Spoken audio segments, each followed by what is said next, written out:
Apisas mag korgweng mawuok Ndeye County ma Kiambu kagitudre kod apisas mag le mag bungu ma KWS dhi nyime gi chenro mar timo pedha ne le moro mar bungu magichich ni en kwach mosebedo ka keto gi tesre e gwengego. Nyaka sani leno osenego jamni moingo 40 e gwenge mag Muridhu, Nderu kaachiel gi Makutano kuom thuolo mar jumbe 2 mokalo. Bura magichich ni en gweng ma bura machiegni ni e gweng ma Makutano leno nego diek 15 ma jopith gi lal mathoth. Ruoth Mandela James Moro wacho ni giseketo ikruok makare mane leno maki omedo jopur mondo orit jamni mage makare kinde ma pod gidhi nyime gi pedho leno.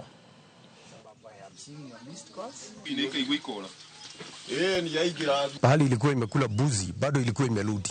Waliona juu ya nyumba na kulikuwa kumekucha, kilikuwa kitu kama saa 11 ya asubuhi.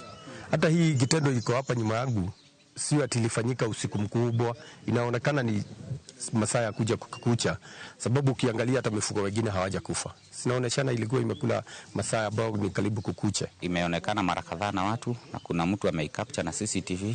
Sasa ndio maana tuko na proof kwamba ni chui inafanya hiki kitendo. Tegemeo langu ni KWS ingilie hiyo mbuzi, ndio tegemeo langu na ndio tegemeo la mzee, na akisikia hivyo akiwa kwa wodi sijui tutakuaje. Mbuzi kama 15 sijui nitafanyaje. Huyu mnyama kwa fikia saa hizi tuna takriban mifugo 40. Hiyo ndio imeuliwa na huyu mnyama ambaye tunashuku ya kwamba ni chui. Sababu ya kushuka ni chui ama ya kufikiria ni chui ni kwa vile anavyoua, anagonga kwa shingo, anatoa maini, anatoa